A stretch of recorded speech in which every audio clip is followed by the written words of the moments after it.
뉴스의 본질, 뉴스의 비밀을 파고드는 시간, 뉴스 생로병사의 비밀 시작합니다. 뉴스빙하 김민아 시사평론가, 뉴스화상 김수민 시사평론가, 어서 오세요. 반갑습니다. 안녕하세요. 빙하가 준비한 세 번째 뉴스 뭡니까? 쿠팡의 미국 증시 상장 뉴스의 비밀은 보고 싶은 것만 보고 말하고 싶은 것만 말하는 세상이다. 네. 그건 또 왜 그러지? 이것도 한번 차근히 살펴보죠.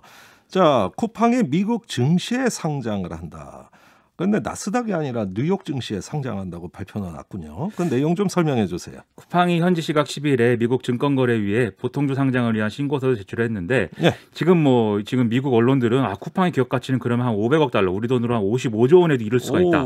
이렇게 상당히 희망적으로 보도를 하고 있습니다. 예. 실제 아마 이제 상장되는 거 아마 4월 정도에는 가능하지 않을까 이렇게들 막 예측을 하고 있는데 네. 이러다 보니까 홍남기 부총리가 이렇게도 얘기를 했습니다.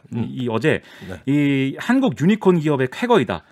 이 포스트 코로나 시대에 혁신이 중요한데 예. 그렇기 때문에 앞으로 정부도 벤처 창업 생태계 강화를 위해서 총력을 다하겠다. 이렇게 얘기를 했거든요. 예. 예를 들면 나경원 전 의원의 경우에는 또 다른 얘기를 하고 있습니다. SNS에다가 이 정부가 숟가락 얹기를 하고 있다. 숟가락 얹기. 네, 지금 반기업 입법 드라이브를 거는 민주당 정권이 이런 얘기할 자격 없다. 이렇게 주장을 하고 있고 조선일보 사설에 보면은 쿠팡의 이런 결정에 대해서 오히려 국내에서 상장했을 때는 예를 들면은 이 감사위원 선임 등의 주요 의사결정 때 대주주 의결권을 3%로 제한하면서 역차별하자는 정권 아니냐. 그리고 상장기업 공모주의 이제 20%를 우리 사주에 배정하도록 하는데 과연 쿠팡이 국내 증시에 상장을 하고 싶겠냐. 이렇게 지금 공격을 하는 이런 상황이어서 제가 볼 때 다들 하고 싶은 말만 하고 있다는 생각입니다.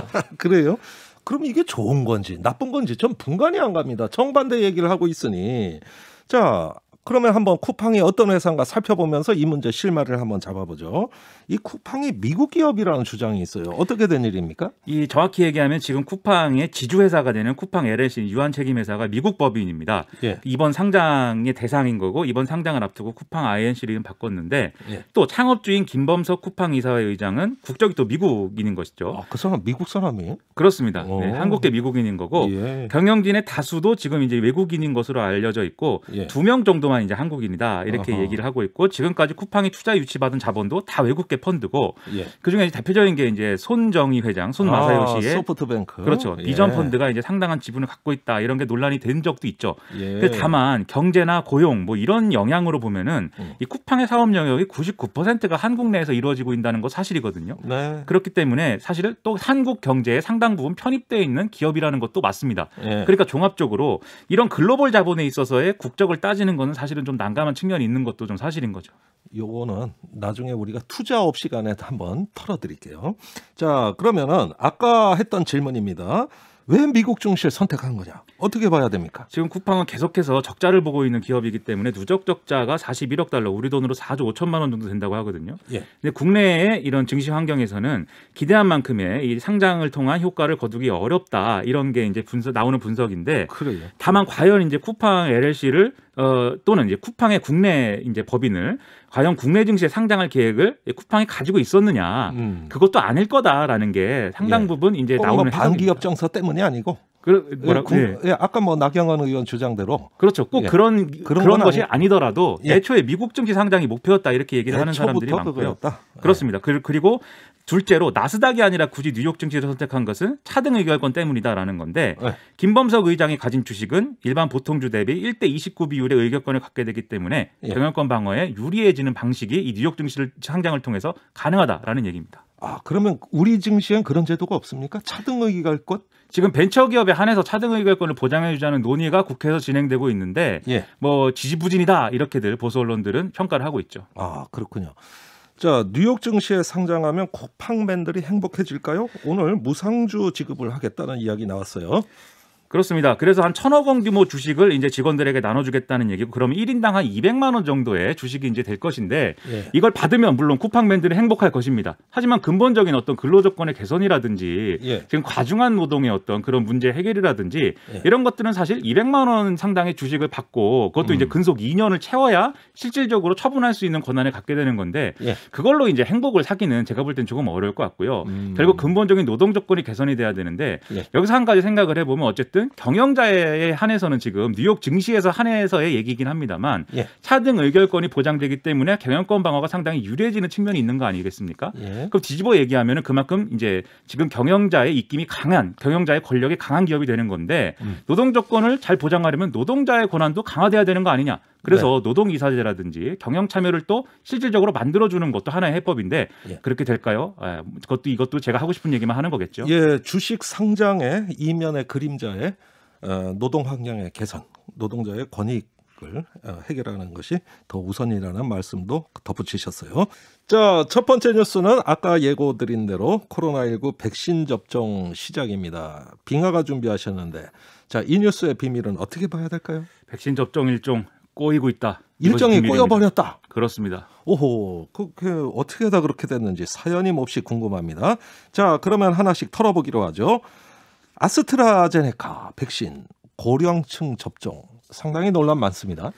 그래서 이제 앞서 정은경 청장 말을 이제 우리가 들었습니다. 예. 다시 한번 말씀드리면은 26일부터 아스트라제네카 백신을 접종을 해야 되는데 예. 이게 애초에 이제 고령층 대상 이제 특히 요양병원, 요양시설 입소자들에 대한 이제 접종이 이루어질 전망이었는데 이제 만 65세 이상에 해당하는 입소자들에 대해서 예. 우선 제외한다. 이게 예. 이제 오늘의 이제 발표 내용이고요. 어허. 여기에 대해서 정은경 청장이 방역 당국 입장에서는 굉장히 안타깝게 생각을 하는데 예. 확실한 근거를 갖고 접종하는 게 낫겠다는 판단에 일정과 순서를 조정하는 것이 불가피하다고 판단하고 있다 이렇게 설명을 또 했습니다. 자, 한번 이 부분은 따져봐야 되겠어요. 고령층이 이 코로나 바이러스에 취약한 계층이거든요. 그렇죠. 우리가 직관적으로 생각하기엔 가장 먼저 접종을 받아야 될 것 같은데 이렇게 제외된 이유 어떻게 봐야 됩니까? 그래서 애초에 목표가 말씀하신 대로 고령층을 우선 접종하는 게 목표였습니다. 그런데 예.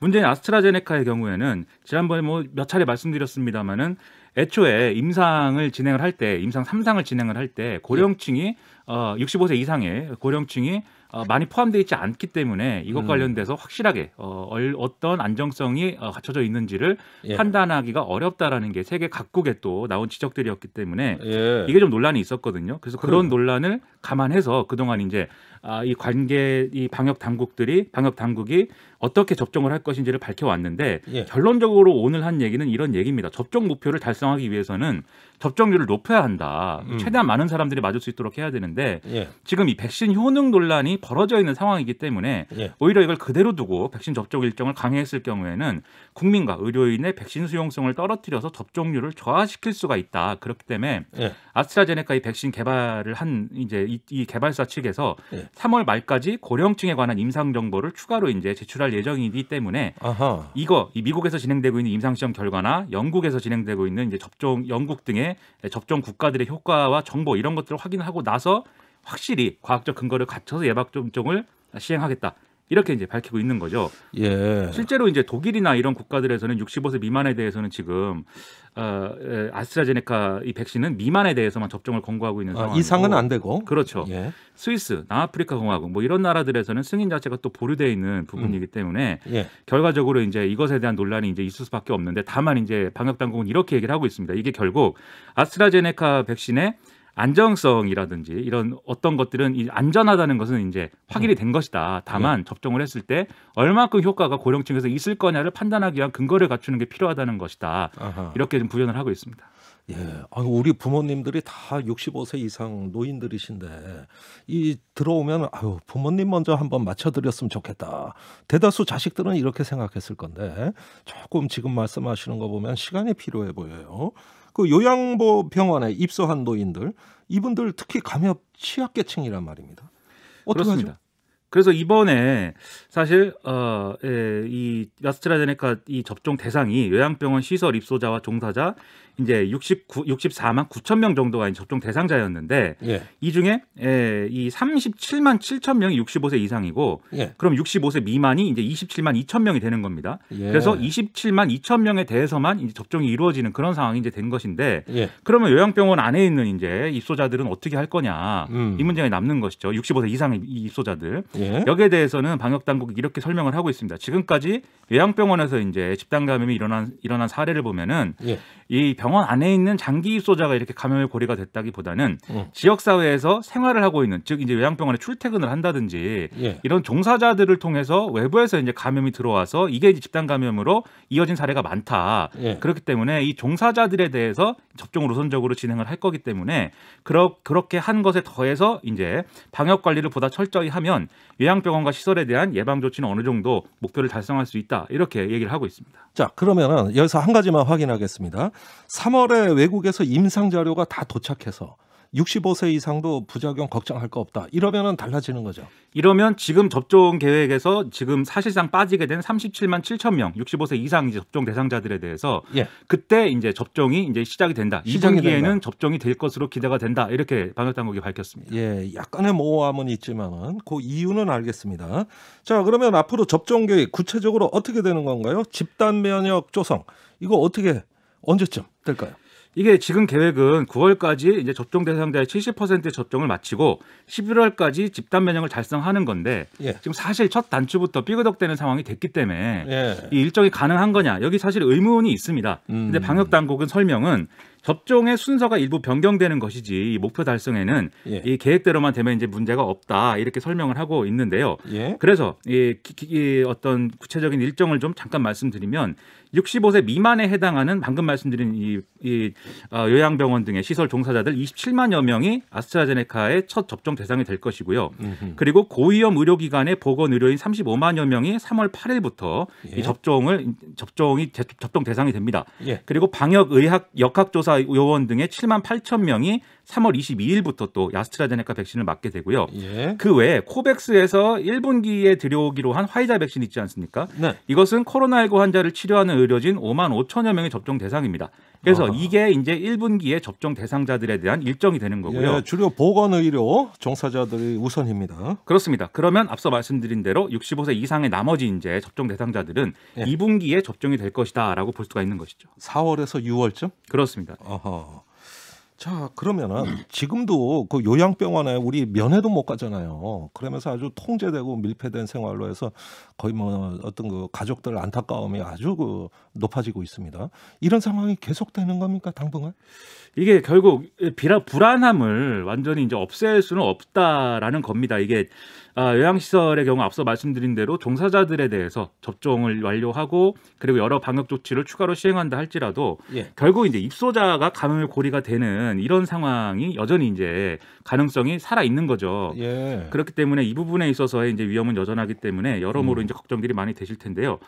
일단 여기에 대해서 지금까지의 방역 당국의 대처가 제대로 된 거냐에 대한 또 비판이 제기되고 있기 때문에 네. 이것도 좀 뼈아프게 볼 수 있는 대목입니다. 예를 들면 식품의약품안전처가 이 아스트라제네카 백신 접종에 대한 기준 이런 것들을 이제 판단을 하면서 예. 고령자 접종은 의사 판단하에 신중히 결정하라 이렇게 조건을 붙였는데 예. 이게 언론에서 여러모로 이제 화제가 되고 이제 굉장히 뭐 비판적으로 다뤄지고 하면서 예. 아스트라제네카 백신 자체에 대한 어떤 안전성이나 이런 효과에 대한 의문으로 사실은 굉장히 이어진 거고 어허. 그게 여론에 상당히 좀 영향을 미쳤거든요. 예. 그렇기 때문에 사실 방역 당국이 이번에 좀 더 소극적인 어떤 결정을 한 게 아니냐라는 시각도 있습니다. 물론 꼭 그렇다고 볼 수는 없겠지만 네. 그렇기 때문에 이 점에 대해서는 한번 우리가 짚어볼 대목이라고 볼 수가 있겠고 네. 그리고 결론적으로 애초에 백신 접종 계획을 고령층부터 이 요양병원에 입소해 있는 고령층에 대해서 먼저 접종하기로 한 것은 결국 사망률을 낮추는 거에 사실은 목표가 있었던 것이거든요. 네. 왜냐하면 이제 요양병원 내에 있는 고령층들은 사망률이 높으니까. 그렇죠. 네. 코로나19에 감염됐을 경우에 바로 이제 사망으로 넘어갈 수 있는 확률이 높기 때문에 중증과 예. 사망자로 넘어갈 확률이 그렇습니다. 높기 때문에 그런데 지금 그 부분이 지금 아스트라제네카 접종이 시작되면서 이제 무너진 것이기 때문에 예. 결론적으로 백신 접종 일정은 애초에 계획과 기획이 아니라 완전히 좀 거꾸로 된 그런 일정으로 진행될 위험성이 지금 생겼다. 이 점에서 방역 당국의 추가적인 여러 가지 보완 대책이나 이런 것들이 지금 필요해 보입니다. 자, 식약처에서 질병관리청으로 이렇게 넘어가는 접종 정책, 뭔가 차분한 어떤 일관성을 보여주었다기보다는 그때그때 조금씩 달라지는 것 같아서 이것이 불안의 네. 요인이 됐다 이런 말씀이네요. 크게 두 가지 지적할 수밖에 없겠는데 아스트라제네카에 대한 효능 예. 또 안전성 이 논란에 대해서 사실 정부가 여러 가지 다른 정책들을 보면 일부 언론이 공격하고 비판을 해도 그대로 자기 길을 가는 그런 모습을 보이고 일부는 또 논란이 되기도 했었습니다. 네. 근데 왜 이 문제에 있어서는 꿋꿋하게 이것이 그렇게 치명적인 약점이 있는 백신이 아니다라는 예. 걸 설명하지 못했는가라고 아하. 하는 그 일관성의 문제가 있을 거고요. 네. 그리고 두 번째는 결국에는 과거로 다시 거슬러 올라갈 수밖에 없겠는데 네. 그렇다면 이런 경우를 대비해서라도 다종의 백신을 확보를 했었어야 하는 것이죠. 네. 근데 그 점에서 이제 정부가 처음에 아스트라제네카에 너무 의존하고 있었던 거 예. 그리고 거기까지는 아스트라제네카가 벡터 백신으로서 검증된 플랫폼이었기 때문에 그렇다 치더라도 11월 정도에 화이자 모더나가 우리한테 오히려 재촉을 한다라고 박능우 당시 장관이 얘기를 하지 않았습니까? 예. 거꾸로 짚어보면 그때가 골든타임이었다라고 하는 거. 예. 그래서 그때 화이자가 확보가 됐었다면 모더나가 확보가 됐었다면 현재 이런 불안 같은 것들은 좀 사그라들었을 것이다. 라는 거. 이 점이 굉장히 아쉬운 점으로 나왔습니다. 예, 백신 정책은 정부 정책이 더 적극적이고 진취적으로 좀 공격적인 어떤 정책이 필요했다 이런 말씀이네요. 어쨌든지 간에 앞으로라도 계획대로 되기를 저희도 한번 다소 기다려보겠습니다. 한계는 또 인정할 수밖에 없는 부분도 있습니다. 예를 들면 말씀대로 화이자 모더나 계약이 이제 됐더라도 실제 물량이 1분기에 공급되는 정도로 됐을 것이냐 계약 내용이 예. 그것도 장담할 수 없는 부분이 있어가지고 그렇죠. 부족 사태가 지금 계속 나타나고 있죠. 그렇죠. 여러모로 고려해서 봐야 되는데 어쨌든 고령층에 대해서 그냥 이렇게 아스트라제네카 백신에 대해서는 위험성이 효력을 지금 보증할 수 없기 때문에 네. 당분간 할 수 없다 이렇게 넘어가는 거는 제가 볼 때는 좀 여러모로 문제가 있을 것 같다는 참 생각입니다. 백신 정책 굉장히 어렵고 불확실한 속에서 우리는 정책을 수립해야 되는 참으로 난이도가 높은 영역입니다. 두 번째 뉴스로 넘어가겠습니다. 화산이 준비하셨죠? 네, 설 연휴가 지난 현재 정치권은 코로나19 경제 대책으로 가장 논의를 바쁘게 하고 있습니다. 그렇군요. 오늘 대통령도 수석 보좌관 회의에서 4차 재난지원금 강조를 했는데 예. 네, 준비된 목소리 듣고 가시겠습니다. 네. 2달 넘게 계속된 방역 강화 조치로 국민들의 피로감이 누적되었고 장시간의 영업 금지나 제한으로 소상공인 자영업자들의 생계가 벼랑 끝으로 내몰렸습니다. 앞으로 논의될 4차 재난지원금 추경에도 고용위기 상황을 타개할 일자리 예산을 충분히 포함시켜 주기 바랍니다. 네, 문재인 대통령이 소상공인 자영업자 생계와 그다음에 고용 위기의 일자리 네. 두 가지를 특별히 강조한 것 같습니다. 그렇습니다. 외환 위기 이후 가장 심각한 고용 위기 상황이라고 진단을 했었고요. 예. 여기에 대해서 개선할 특단의 고용 대책도 신속하게 마련해 주시기 바랍니다. 라고 했고 4차 재난지원금 추경에 대해서 또 힘을 실었습니다. 예. 네, 이 4차 재난지원금과 경제 대책에 관련된 뉴스의 비밀은 역시 백신 접종하고도 비슷할 수 있는데 실기하면 안 된다. 실기하면 안 된다. 네, 예. 역시 정책의 그 핵심은 타이밍, 이 시간의 문제인 것 같아요. 네. 자, 시간과의 싸움이네요. 자, 그런데 이번에 방송도 4차 시간과의 싸움입니다. 네. 저는 항상 시달립니다. 네, 엄청난 싸움입니다. 예, 방송 중에 시계 수도 없이 봅니다. 자, 4차 재난지원금 지급 대상에 대해 선별하느냐 아니면 전 국민으로 보편 지급을 하느냐 논란이 있었는데 결국 선별 지원 쪽으로 가닥 잡은 거 아닙니까? 네, 이게 좀 지리하게 논쟁이 흘러갈 공산이 보였었는데요. 네. 문재인 대통령이 캐스팅 보트를 행사했다고 봐야 될 것 같아요. 어허. 재정 감당 범위 안에서 실기하지 않고 예. 라고 표현을 했습니다. 빨리 결단을 해야 되니까 네. 전 국민 지급할 거냐 말 거냐 이걸로 계속 싸울 수는 없다. 이런 생각을 민주당도 하게 된 것 같고요. 예. 홍남기 부총리는 어느 정도의 그 굴욕은 면하지 않았는가라고 봅니다. 그래서 네. 과거에 홍두삼이 이런 말을 많이 들었는데 저는 홍동백서. 아니 뭐 제사상입니까? 표현을 하고 홍동백서. 아이고. 네, 홍남기 부총리가 100기를 들었다. 이번에도 100기를 들었다. 이런 말이 그런 면에서 홍동백서 있는데 사실 이제 홍남기 부총리는 동쪽에 있고 예. 100기는 서쪽에 나부끼고 있다. 아하. 100기를 서쪽에 두고 간 것이죠. 예, 아무래도 설 연휴 지내시더니 아주 감각이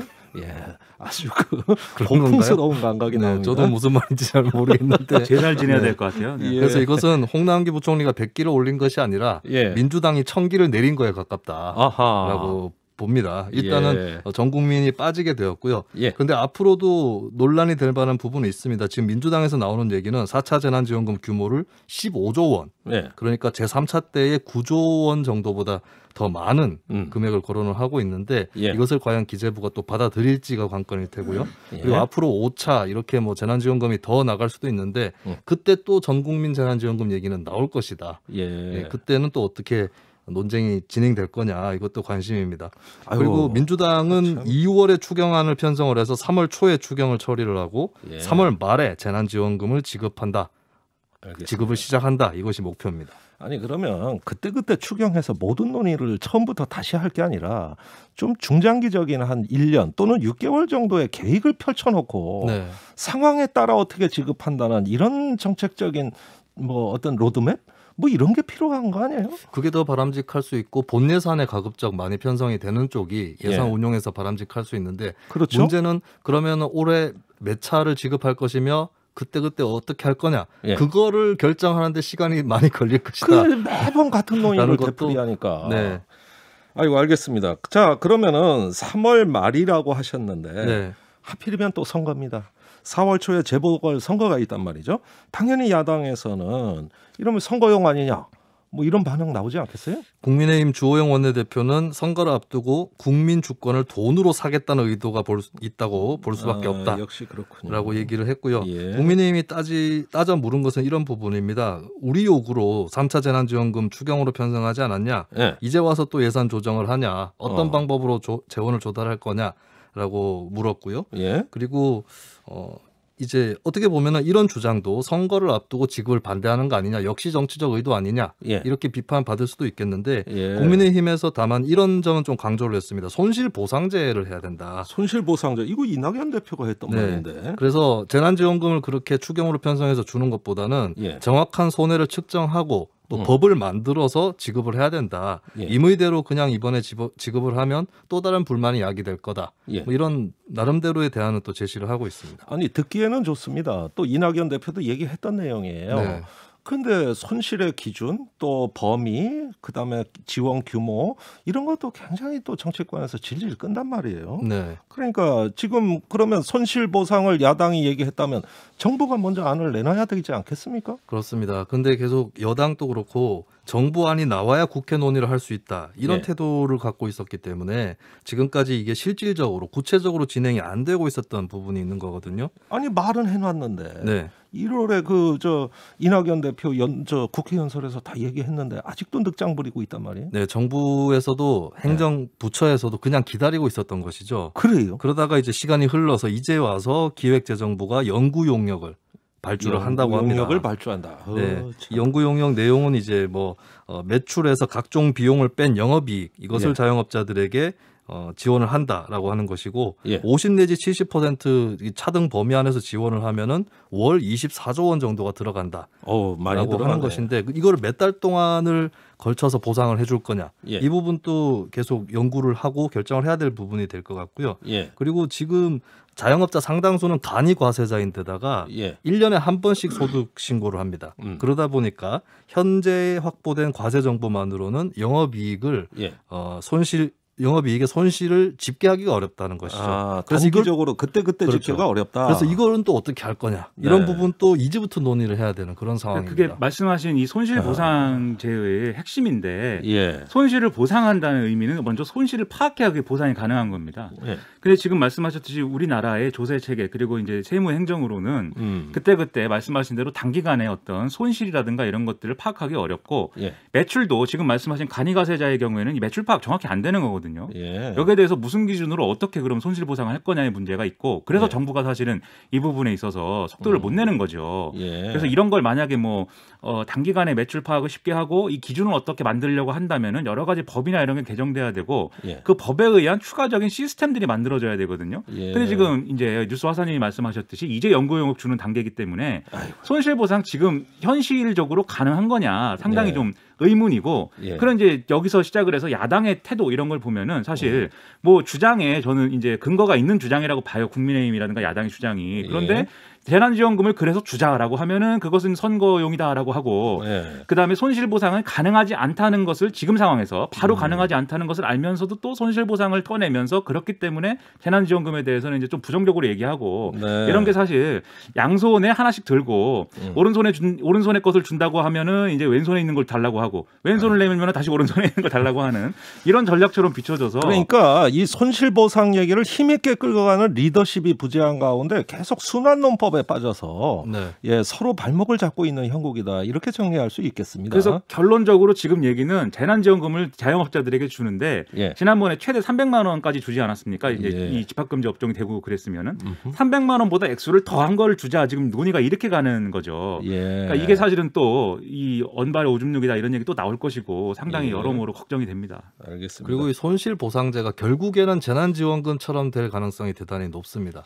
왜냐하면 헌법적으로 정해져 있는 보상이라고 예. 했을 때 손실을 입을 만큼 보상을 해야 되는데 예. 보상을 받은 자영업자들이 이거 손실 제대로 계산 안 했다라고 예. 줄 소송을 할 그럴 가능성이 있거든요. 그래서 결국에는 이 손실보상제도 특별 지원 형식이 될 가능성이 높다라고 예. 하는 건데 이렇게 되면은 궁극적으로 재난지원금하고 차이가 없어지는 측면도 있습니다. 알겠습니다. 예. 예, 제가 설에 귀향해서 다니는 업소마다 가장 많이 들은 얘기가 사실은 이 네. 문제입니다. 다 실정이 달라요. 예, 이거 저 기준 마련한다는 거 생각처럼 쉽지